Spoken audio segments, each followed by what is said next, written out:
My name is Anette Brurås. I work for Every. I am really passionate about getting more females into management positions and making sure that we have equal opportunities for all. Let's make this happen. More than 20 years ago, when I first started working after finishing my master's degree, I was participating in a product development workshop in my firm. In this meeting, there were a lot of experienced professionals, including one of the female pioneers in my industry. She had held very important and visible roles as the first female ever.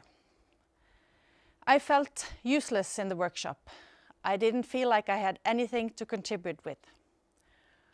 And after the meeting, I told this woman about how I felt.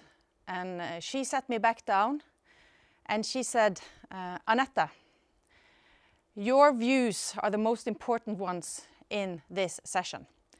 You ask the questions that we have forgotten to ask, and your way of seeing it from a different point of view as a new generation is very important so that we can create innovative solutions to our customers.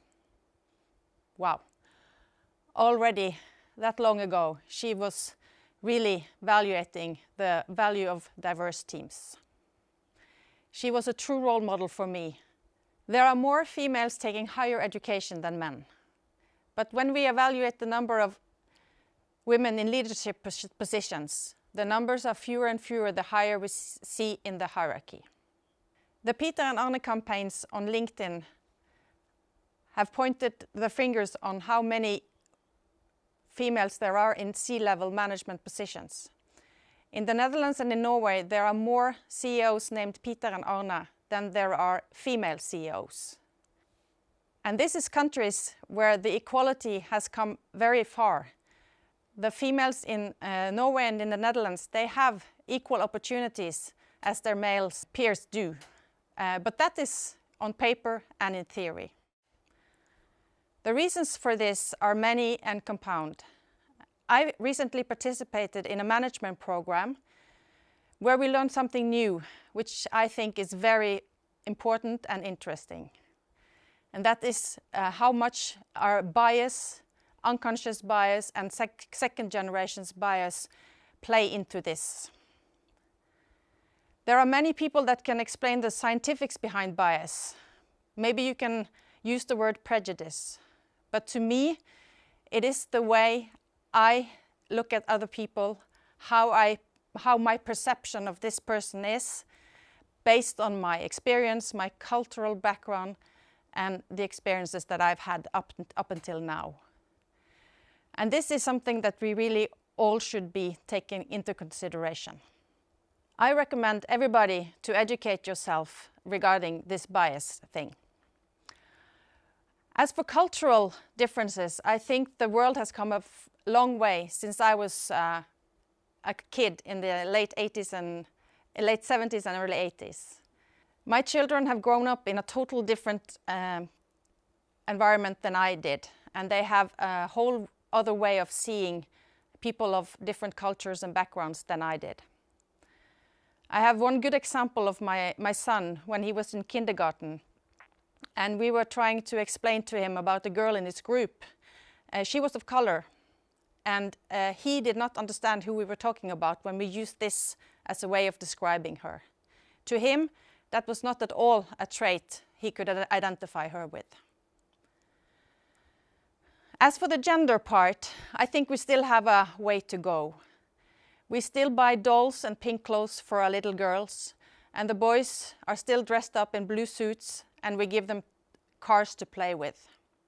And if you go into business, you will often find that you look at a girl who is taking a lot of space in a meeting, is viewed in a totally different way than her male opponent is.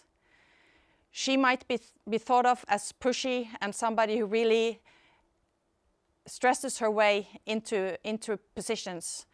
As for the boy, we might say that he is more of a good co-worker, a potential good leader. The female graduates in my company gives me faith that this will really be a good development going further. They approached the business life in a whole different way than I did when I was young. And I really see that they want this to change, and they are giving me faith and hopes for the future. Most businesses are very clear that they do want more diversity in their companies.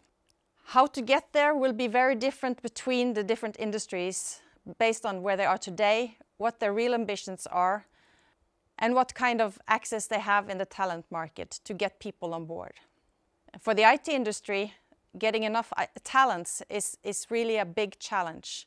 There simply is not enough girls today taking tech as their education. I think there's a lot of initiatives already in motion there, but I still think that we need some bold actions from the firms that really want this to change. Most companies state that they want to have diversity between the genders in the levels of 50-50. But in order to get there, they need to do different things, depending on where they are today, where they want to be, and what type of change they want in the next 5 to 10 years. For the IT industry, the real challenge is access to the talent pool. There simply is not enough girls choosing IT as their education. I think there has been done a lot of good things in that area lately, and I think we will see some good development over time. In the meantime, my peers and I need to do what we can, and we can be visible role models for our colleagues. We can show them that opportunities are there. They just need to look for them, find the right support, and they can also be successful in their businesses.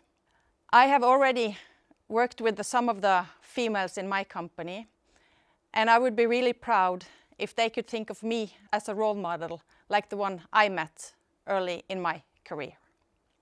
Thank you.